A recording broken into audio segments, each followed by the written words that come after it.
Hello dear students, स्वागत है आपका अपने इस यूट्यूब चैनल पे। तो अपने बेसिक बायोलॉजी के अंदर सेल डिवीज़न वाला टॉपिक चल रहा था। आज उसका तीसरा पार्ट अपने शुरू करने जा रहे हैं। पिछले दो पार्टों के अंदर सेल साइकिल पढ़ा था। उस सेल साइकिल की एक और महत्वपूर्ण अवस्था होती है जिसको बोलते हैं एम फेज़। यानी कि आज का जो टॉपिक होगा वो होगा एम फेज़ के बारे में।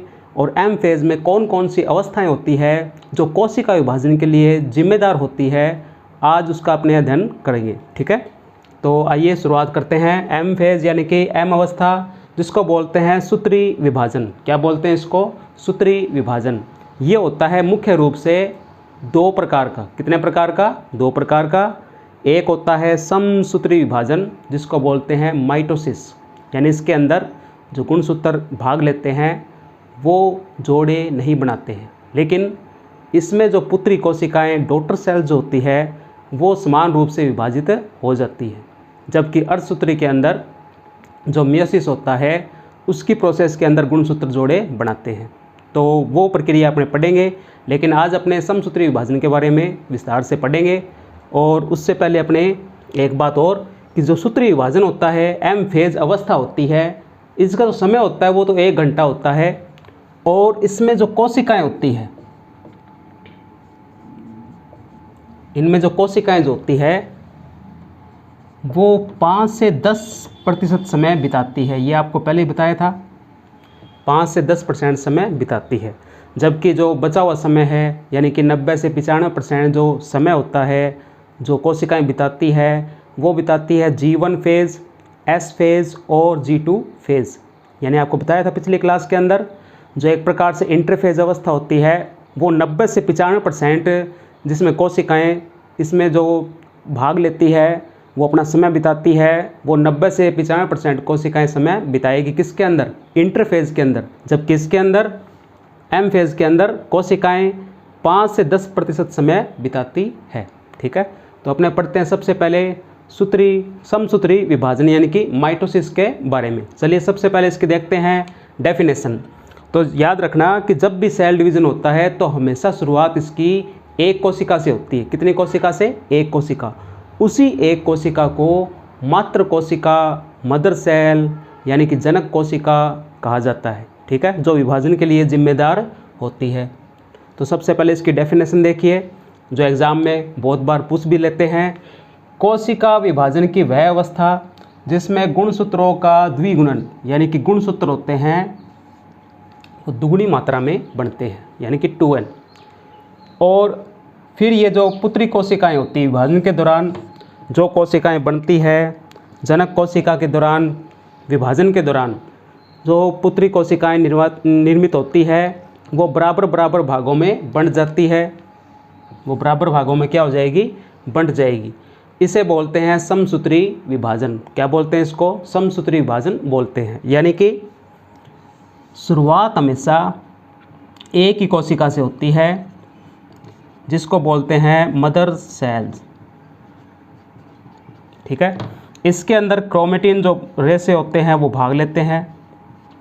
और आपको बताया था कि क्रोमेटिन रेशे आगे जाकर डीएनए इसमें प्रतिकृति होती है, डीएनए रेप्लिकेशन होता है, जिसके दौरान ये तंतु आपस में जुड़कर गुणसूत्रों का निर्माण कर लेते हैं। यानी यहाँ पर जो गुणसूत्र होते हैं वो यहाँ पे जोड़े बनाएंगे। लेकिन याद रखना, ये जो जोड़े होते हैं ये पुत्री कोशिकाओं में यानी कि डॉटर सेल्स में नहीं पाए जाते। यानी यहाँ पे इसकी क्या हुई है?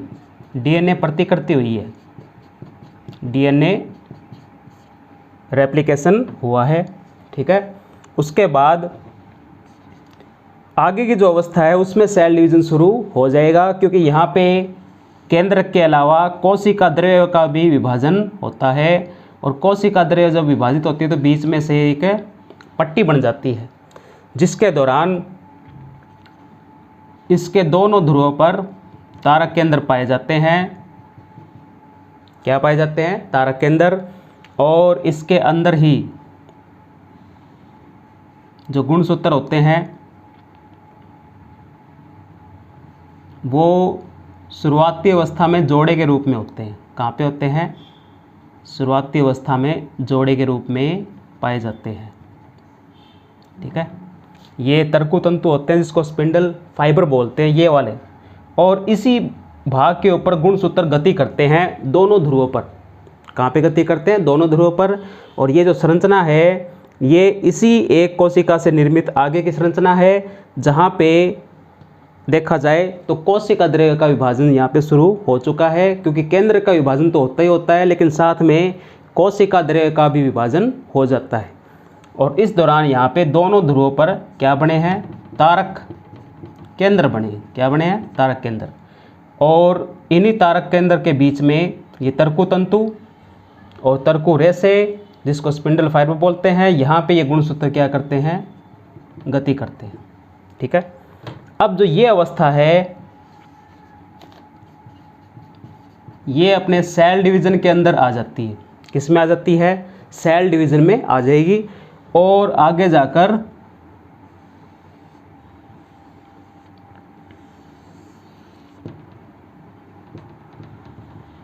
यहाँ पर जो ये आपको जोड़े के रूप में गुणसूत्र दिखाई दे रहे हैं, ये अपने अपने ध्रुवों की ओर क्या करेंगे? गति करेंगे। अपने ध्रुवों की ओर क्या करेंगे? गति करेंगे। अगर ये अपने ध्रुवों की तरफ गति कर रहे हैं तो मतलब ये है कि यहाँ पे बीच में प्रतिकर्षण बल लग रहा है, क्योंकि यहाँ पे बीच में कोशिका द्रव्य का विभाजन हो चुका है। और कोशिका विभाजन की सबसे खास बात ये होती है, केंद्र के अलावा कोशिका द्रव्य का विभाजन होता है। और यहाँ पर ये जो गुणसूत्र गति कर रहे हैं ये अब जोड़े के रूप में नहीं है, ये अलग अलग हो चुके हैं। इनकी भुजाएं क्या हो चुकी है? अलग अलग हो चुकी है। और आगे जाकर ये जो बीच में खांच बनती है, जो एक प्रकार से विभाजन की आकृति को दर्शाती है, तो आगे जाकर दो यहाँ पे अलग अलग कोशिकाएं बन जाएगी जो समान रूप से होती है। यानी कि यहाँ पे डिवाइड हो जाएगी दो कोशिकाएं जो दिखने में आनुवांशिक रूप से समान रूप से होती है। और यहाँ पे वही क्रोमेटिन रेशे बन जाएंगे, वही गुणसूत्र की भुजाएं अलग अलग हो जाएगी। और इन दोनों कोशिकाओं को बोलते हैं डॉटर सेल्स, यानी कि पुत्री कोशिकाएं। क्या बोलते हैं? डॉटर सेल्स यानी कि पुत्री कोशिकाएं, या फिर इसको बोलते हैं संतति कोशिकाएं। संतति कोशिकाएं। ठीक है। यानी शुरुआत हमेशा एक कोशिका से होता है, और कोशिका से होगा तो यहाँ पे डीएनए प्रतिकृति होगी, और डीएनए प्रतिकृति आगे जिम्मेदार किसके लिए होगी?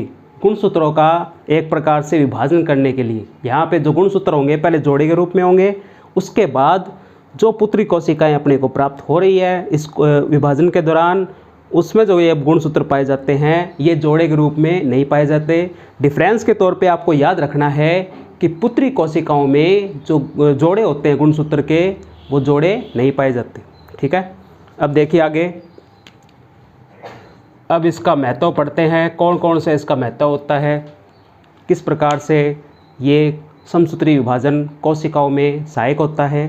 तो देखिए, प्रत्येक कायिक कोशिका यानी कि सोमैटिक जो सेल्स होती है उनमें समसूत्री विभाजन होता है। यानी कि जो कोशिका हमारे शरीर की जो अंग होते हैं उनकी मरम्मत करने में, उनको एक प्रकार से रीजनरेशन करने में सहायक होती है, उन्हीं अंगों के अंदर जो विभाजन होता है वो कौन सा होता है? समसूत्री विभाजन। क्या होता है? समसूत्री विभाजन। यानी अगर पूछा जाए कि समसूत्री विभाजन में कौन सी कोशिकाएं भाग लेती है? कायिक कोशिकाएं। कौन सी कोशिकाएं? कायिक कोशिकाएं यानी कि सोमैटिक सेल्स। उसके बाद समसूत्री विभाजन से निर्मित पुत्री कोशिकाओं यानी कि डॉटर सेल्स में गुणसूत्रों की संख्या समान होती है। यानी गुणसूत्रों की संख्या इसमें क्या रहेगी? बराबर रहेगी। ठीक है। इस विभाजन का उद्विकास, इस विभाजन का उद्विकास यानी कि रेवोल्यूशन में कोई महत्व नहीं है, क्योंकि उद्विकास तभी पैदा हो सकता है जब विभिन्नताएं पैदा होती है। यानी कुछ जीव आप लोग देखते हो उनमें उद्विकास होता है।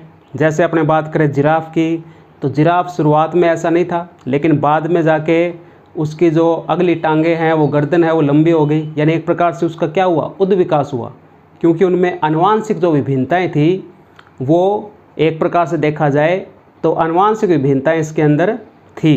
ठीक है। और यहाँ पे अगर बात करें तो यहाँ पे इस विभाजन में उद्विकास का कोई महत्व नहीं होता, क्योंकि यहाँ पे आनुवांशिक रूप से गुणसूत्रों की क्या होती है, समानता होती है। क्योंकि यहाँ पे गुणसूत्र समान रूप से पाए जाएंगे तो आनुवांशिक जो विभिन्नता होती है वो भी एक प्रकार से समान रूप से पाई जाएगी, ठीक है। लेकिन उद्विकास में इसका कोई भी इम्पोर्टेंट रोल नहीं होता है, समानता के कारण विभिन्नताएं उत्पन्न नहीं होती है, ठीक है। आई थिंक समझ में आया होगा आपको। अगर पूछा जाए कि समसूत्री विभाजन का अगर सत्य असत्य कथन, ट्रू फॉल्स कथन दे दिया जाए तो पूछा जाए कि समसूत्री विभाजन का उद्विकास में महत्व होता है या नहीं होता है, तो आपको बस ये याद रखना है इसमें कोई महत्व नहीं होता है। कारण क्या होता है, क्योंकि विभिन्नताएं अगर नहीं होगी तो उद्विकास भी नहीं होगा, ठीक है।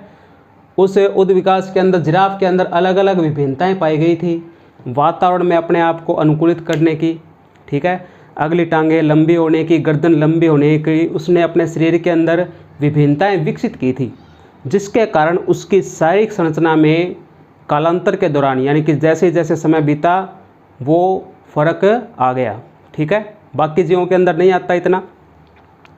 उसके बाद यह विभाजन कोशिकाओं की मरम्मत एवं पुनरुद्भवन में सहायक होता है, यानी कि इसमें अगर अंग और ऊतक जो क्षतिग्रस्त होते हैं उनमें रिपेयरिंग और रीजनरेशन का जो कार्य होता है उसके अंदर कौन सा विभाजन सहायक होता है, समसूत्री विभाजन।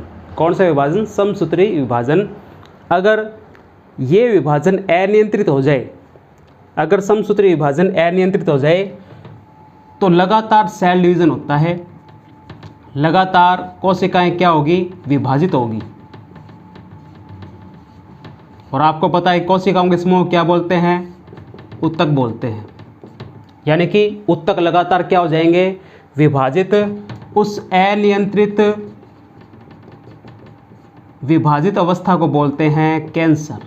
क्या बोलते हैं, कैंसर, ठीक है। यानी कैंसर रोग जो जिसकी उत्पत्ति होती है उस दौरान भी समसूत्री विभाजन भाग लेता है, लेकिन वो अवस्था अनकंट्रोल होती है, यानी कि उसमें बिल्कुल भी कंट्रोल नहीं होता है, लगातार उसमें ऊतक विभाजित होते रहेंगे और अंत में जाके कैंसर नामक इस रोग को उत्पन्न करेंगे, ठीक है। तो आइए देखते हैं उसके बाद निम्न श्रेणी के जीवों में, निम्न श्रेणी के जीव कौन कौन से होते हैं, जैसे प्रोटोजोआ, कवक। निम्न श्रेणी के जो जीव होते हैं जैसे प्रोटोजोआ, कवक, इनमें विभाजन में जो होता है, ये विभाजन जो होगा वो एसेक्सुअल रिप्रोडक्शन यानी कि अलैंगिक जनन में सहायता करेगा। यानी कि समसूत्री विभाजन अगर इसके अंदर होता है इन जीवों के अंदर तो वो क्यों होगा, क्योंकि इन जीवों में जो जनन पाया जाता है वो कौन सा होता है, अलैंगिक जनन होता है। जबकि अपने बात करें प्लांट्स की यानी कि पौधों की, तो पौधों में ये कायिक कोशिकाओं में यानी कि एक प्रकार से कायिक जनन होता है, ठीक है। किसमें होता है, कायिक जनन होता है। जैसे अपने बात करें आलू की, तो आलू के अंदर ये जो जनन होता है कायिक जनन होता है, जिसमें अगर देखा जाए तो पेड़ में बिना बीज के पत्तियां, तना, जड़ अगर जनन में भाग लेती है तो उस जनन को बोलते हैं कायिक जनन। क्या बोलते हैं, कायिक जनन। क्योंकि आलू को अपने काट के बो सकते हैं, यानी इसमें बीज की आवश्यकता नहीं होती, इसलिए इस प्रकार के जनन में कौन सा विभाजन सहायक होता है, समसूत्री विभाजन। कौन सा विभाजन सहायक होता है, समसूत्री विभाजन। उसके बाद कोशिकाओं में केंद्रक और कोशिका द्रव्य के मध्य निश्चित अनुपात बनाए रखता है। आपको इस डायग्राम में दिखाया था कि यहाँ पे केंद्रक का विभाजन तो होगा ही होगा, साथ में कोशिका द्रव्य का विभाजन होता है और उसमें अनुपात निश्चित होगा, तभी यहाँ पे गुणसूत्र गति करेंगे, तभी यहाँ पे कोशिका विभाजन भी संपन्न होगा, ठीक है। तो ये यहाँ पे समसूत्री विभाजन, ये सबसे पहले इसकी डेफिनेशन याद रखनी है आपको, परिभाषा। उसके बाद में इसके कुछ महत्व है, ये महत्व, ठीक है।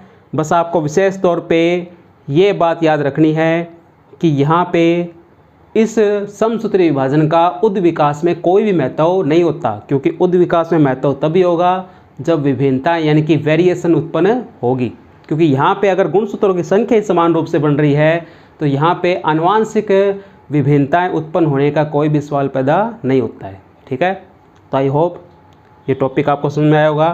तो आप इसको नोट डाउन कर सकते हैं या फिर इसका स्क्रीनशॉट। अपने पढ़ते हैं माइटोसिस यानी कि समसूत्री विभाजन में कौन कौन से विभाजन होते हैं। तो आइए देखते हैं। सबसे पहले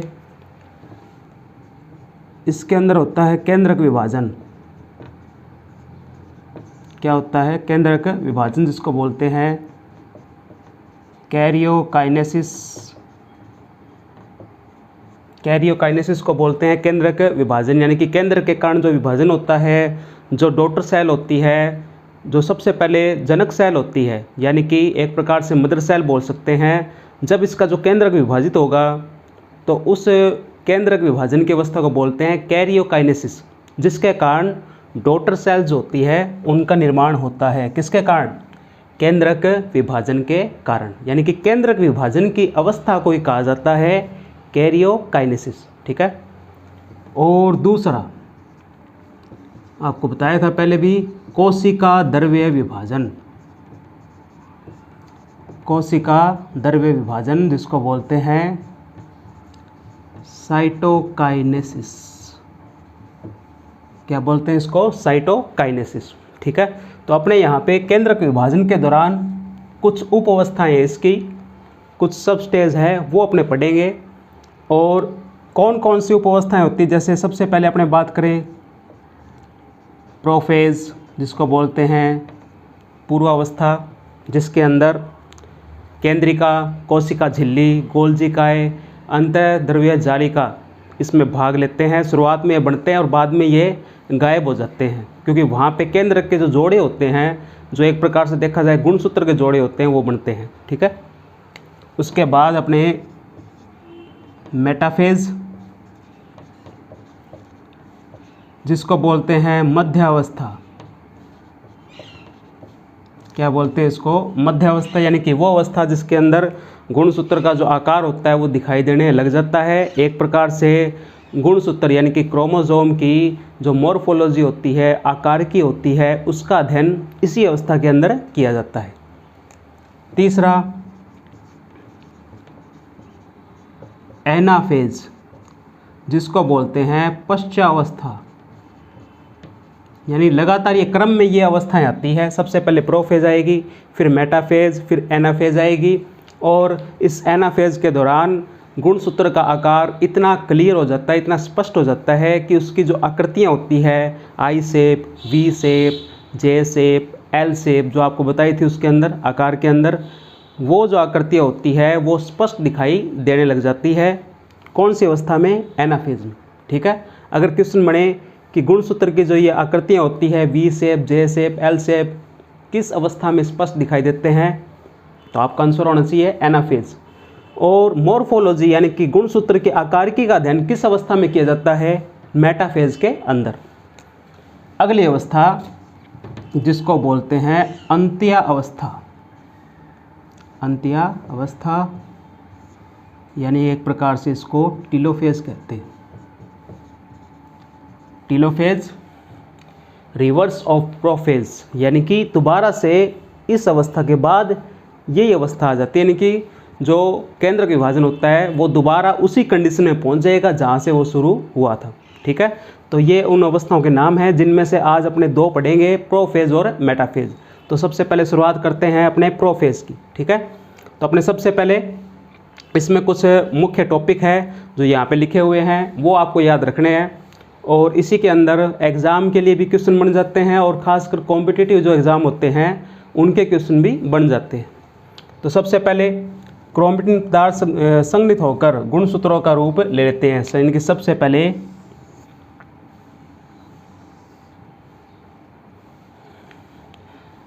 जो कोशिका होती है उसके अंदर केंद्रिका भाग लेती है, उसमें क्रोमेटिन रेशे पाए जाते हैं। ठीक है। और इसी में ही कुछ अवस्था में अर्धगुणसूत्र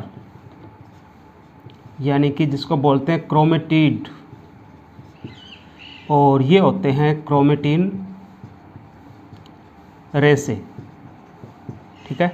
और इसी के अंदर ही गोल्जी जो बॉडी होती है, यानी कि गोल्जी काय होता है, वो होता है निर्मित होता है, इसके अंदर भाग लेता है। उसके अलावा अपने बात करें तो अंतःद्रव्य जालिका यानी ER भी इसके अंदर भाग लेती है। अब इस अवस्था के अंदर देखा जाए तो ये है प्रोफेज से पहले की अवस्था। प्रोफेज से पहले की अवस्था यानी कि वो अवस्था जिसके दौरान किसी प्रकार का केंद्रक का विभाजन नहीं हुआ है, ये प्रोफेज से पहले की अवस्था है। उसके बाद बीच में जो प्रक्रिया होती है वो होती है संघनन की। संघनन जिसके दौरान ये गुणसूत्र आपस में जुड़ जाते हैं और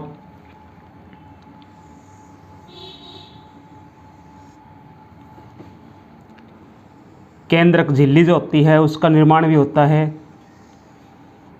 क्योंकि यहाँ पे आधात्री बनती है, मैट्रिक्स होती है, ठीक है, और केंद्रक झिल्ली होती है। यानी हम जो पढ़ रहे हैं वो ये जो विभाजन है ये पढ़ रहे हैं अपने कैरियोकाइनेसिस। इसके अंदर ये उपावस्थाएं पढ़ रहे हैं, जिनमें सबसे पहले उपावस्था कौन सी है? पूर्व अवस्था यानी कि प्रोफेज।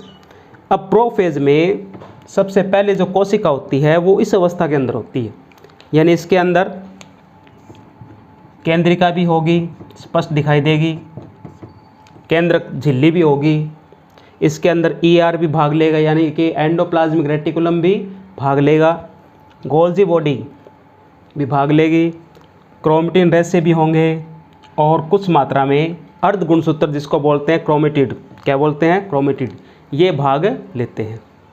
अब उसके बाद देखा जाए तो जैसे ही संघनन होगा, किसका संघनन होगा? गुणसूत्रों का। यहाँ पे सबसे पहले क्रोमेटिन जो पदार्थ होते हैं वो संघनित होकर गुणसूत्रों का रूप ले लेते हैं, यानी कि ये जो पदार्थ होंगे ना क्रोमेटिड, ये वाले, ये क्या करेंगे? गुणसूत्रों का रूप ले लेंगे। तो यहाँ पे निर्माण होगा गुणसूत्रों का।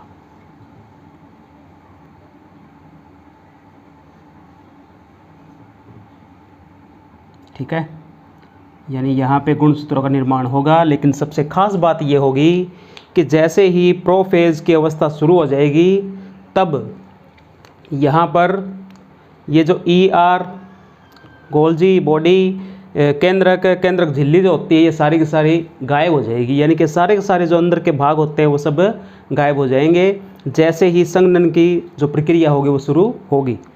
और यहाँ पे निर्मित होते हैं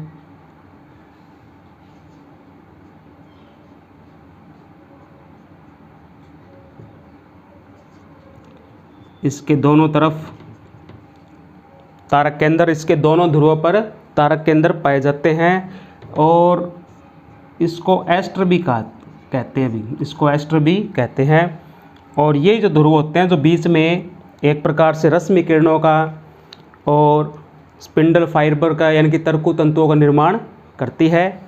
तो सबसे पहली अवस्था के अंदर क्रोमेटिन पदार्थ संघनित होकर गुणसूत्रों का रूप ले लेते हैं। ये जो पदार्थ संघनित होंगे ये यहाँ पे गुणसूत्रों का रूप ले लेंगे, यानी यहाँ पे क्या बन जाएंगे? गुणसूत्र। लेकिन कौन सी अवस्था में?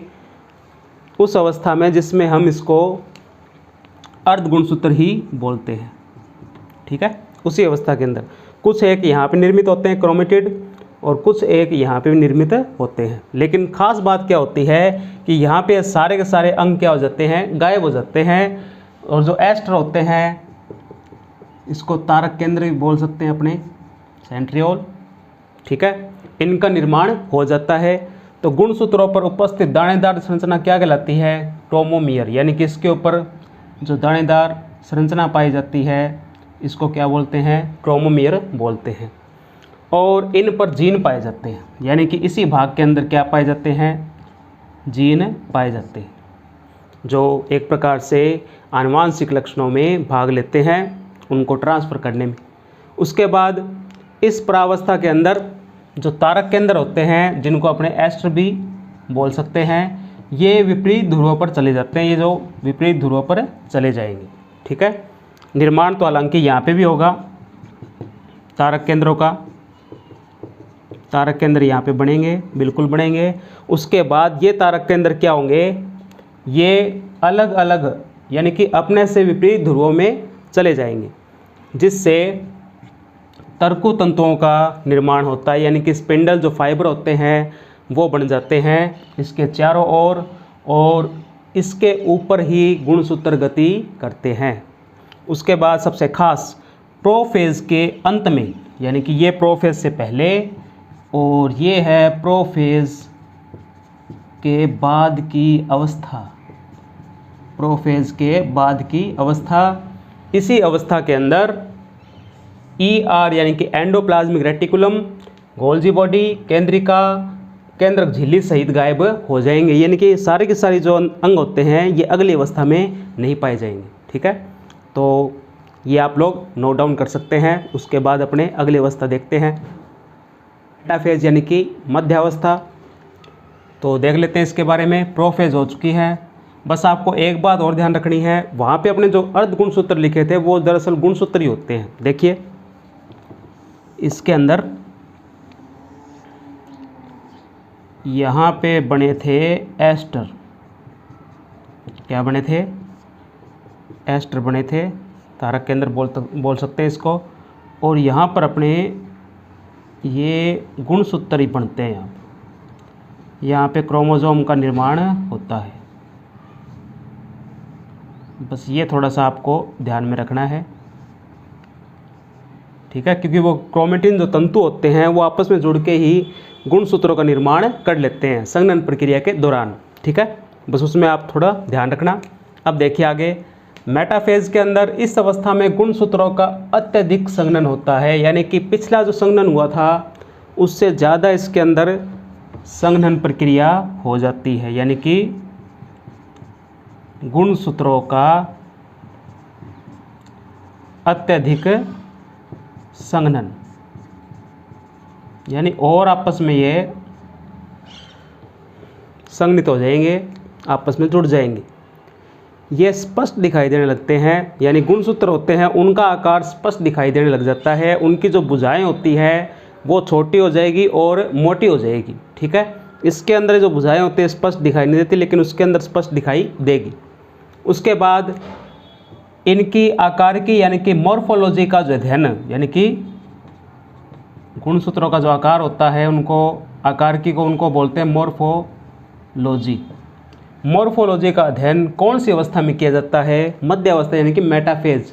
ये कंपटीशन एग्जाम की दृष्टि से देखा जाए तो सबसे महत्वपूर्ण क्वेश्चन बनता है कि गुणसूत्रों की आकारिकी का अध्ययन किस प्रावस्था के अंदर या किस उप अवस्था के अंदर किया जाता है, तो उसका सही जवाब होना चाहिए मेटाफेज यानी कि मध्य अवस्था।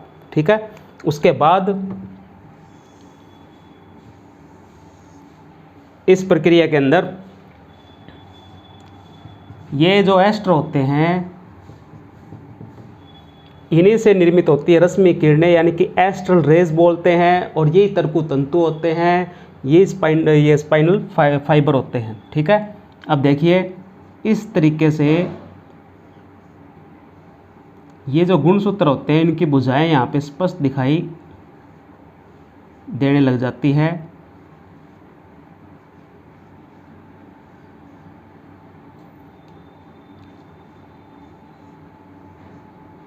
ठीक है, यानी ये इस अवस्था के दौरान अस्पष्ट होंगे और इसी अवस्था के दौरान ये जो इनका आकार होगा वो स्पष्ट दिखाई नहीं देगा, और साथ में ये मध्य अवस्था में भी नहीं आते हैं। लेकिन जैसे ही अपने मेटाफेज आ जाएगी, यानी कि प्रोफेज के बाद में अगली जो अवस्था मेटाफेज आएगी, तो मेटाफेज के अंदर क्या होगा, ये जो गुणसूत्र होंगे इनका आकार स्पष्ट दिखाई देगा और ये मध्य में आ जाएंगी, यानी बिल्कुल बीचों बीच आ जाएंगे। तो यहाँ पे एक बात और ध्यान रखनी है कि इसमें जो ये तरकु तंतु निकलते हैं ये इसके बीच वाले भाग, ये जो बीच वाला ये वाला भाग होता है ये वाला, इससे जुड़े होते हैं ये यानी यहाँ पे इसको सेंट्रोमियर बोलते हैं, और साइड वाला एक भाग होता है जिसको ये वाला पूरा भाग होता है ना, पूरा वाला ये पोर्शन, इसको काइनेटोफोर भी कहते हैं, यानी कि काइनेटोफोर से जुड़े होते हैं। ठीक है, तर्कु तंतु इन्हीं काइनेटोफोर से जुड़े होते हैं, जो सेंट्रोमियर का ही भाग है। ठीक है, इस तरीके से जुड़े होते हैं। तो गुणसूत्र तर्कु तंतुओं से एक मध्य रेखा से जुड़े होते हैं, यानी कि जो बीच में मध्य रेखा होती है, इस प्रकार से ये एक सीध में आ जाते हैं। ठीक है, इसी मध्य रेखा को कहा जाता है एम प्लेट। क्या बोलते हैं इसको? एम प्लेट बोलते हैं, यानी कि मेटाफेज प्लेट। क्या बोलते हैं इसको? मेटाफेज प्लेट बोलते हैं इसको। और एक और नाम होता है इक्वेटोरियम प्लेट। दो नाम पूछ लेते हैं कई बार कि इक्वेटोरियम प्लेट या फिर मेटाफेज जो प्लेट होती है वो कौन सी अवस्था में बनती है। तो खासकर ये पूरा नाम तो नहीं देंगे क्योंकि इसी के अंदर ये पूरा नाम आ जाता है। अवस्था का नाम या तो एम प्लेट से प्रश्न क्वेश्चन बन जाएगा या फिर इक्वेटोरियम प्लेट से जो क्वेश्चन है वो बन जाएगा। ठीक है, तो एम प्लेट का निर्माण होता है। इसमें गुणसूत्रों का जो सेंट्रोमियर का भाग होता है वो तर्कु तंतुओं से जुड़ा होता है, यानी कि जो सेंट्रोमियर का ये भाग होता है, ये वाला, यानी कि ये भाग ये तर्कु तंतु से जुड़ा होता है। और ये जो भाग होता है ना, पूरा पूरा ये पोर्शन, यही होता है काइनेटोफोर। क्या होता है? काइनेटोफोर। तो तर्कु तंतुओं से जुड़ा होता है, यानी कि स्पिंडल फाइबर से जुड़ा होता है। कुछ समय बाद सेंट्रोमियर बीच में से दो भागों में बराबर बन जाता है, यानी कि यहाँ पे जैसे ही एम प्लेट बनेगी, इक्वेटोरियम प्लेट बनेगी, तो ये जो होंगे ये बीच में से दो बराबर भागों में बंट जाएंगे। ठीक है, और उसके बाद दोनों अर्ध गुणसूत्रों में अलग अलग हो जाते हैं, यानी कि यहाँ पर जैसे ही ये अवस्था आ जाएगी तो यहाँ पे ये अर्ध गुणसूत्र बन लेंगे, यानी कि क्रोमेटिड बन जाएंगे। उसके बाद ये गति करेंगे अपने ध्रुवों पर।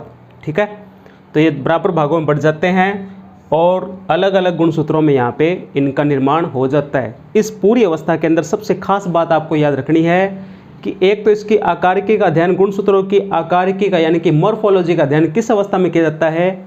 मेटाफेज। उसके बाद आपको याद रखना है कि एम प्लेट या फिर इक्वेटोरियम प्लेट का निर्माण किस अवस्था के अंदर होता है, तो वो है मेटाफेज, यानी कि मध्य अवस्था।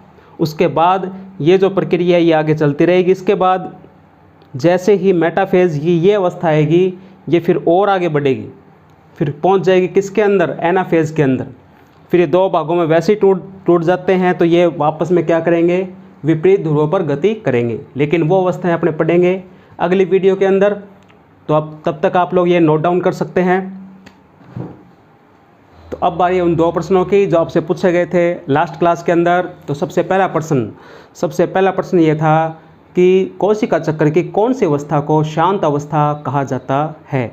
इसका सही जवाब है जी नोट फेज, यानी कि जी जीरो अवस्था होती है उसी को कहा जाता है रेस्टिंग स्टेज, जिसके अंदर किसी प्रकार का कोई भी कोशिका विभाजन नहीं होता है और ना ही इसके अंदर कोई डीएनए की कॉपी होती है, ना ही डीएनए इसके अंदर बनता है।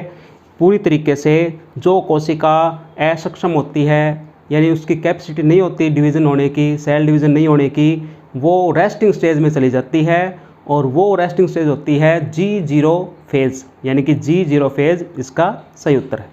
उसके बाद अपने देखा जाए अगला प्रश्न अननोन क्वेश्चन के रूप में आपसे पूछा गया था कि समसूत्री विभाजन यानी कि माइटोसिस शब्द देने वाले वैज्ञानिक कौन थे? तो इसका सही जवाब है वोल्टेयर फ्लेमिंग। वोल्टेयर फ्लेमिंग ने सबसे पहले माइटोसिस शब्द का प्रयोग किया था। और अगर देखा जाए खोजकर्ता, डिस्कवर करने वाले वैज्ञानिक वो थे स्ट्रोसबर्गर। स्ट्रोसबर्गर ने माइटोसिस यानी कि समसूत्री विभाजन के बारे में अध्ययन किया था, उसकी खोज की थी। लेकिन जो नामकरण है, जो नाम देने वाले वैज्ञानिक है वो है वॉल्टेयर फ्लेमिंग। कौन थे वो? Voltaire Fleming. इन दोनों ने मिलकर पादप कोशिका और जंतु कोशिका के अंदर इस प्रकार के विभाजन के बारे में अध्ययन किया था। तो आई होप ये क्लास आपको पसंद आई होगी।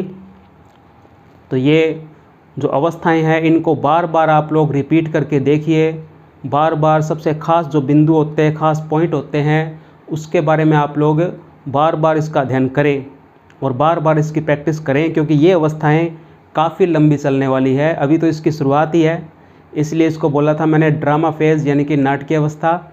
बहुत ज़्यादा अवस्थाएं इसके अंदर और भी आएगी, इसलिए जो ये वीडियो है ये अपने छोटे छोटे पार्टों के अंदर डिवाइड करके आपके सामने प्रोवाइड कराए जाएंगे।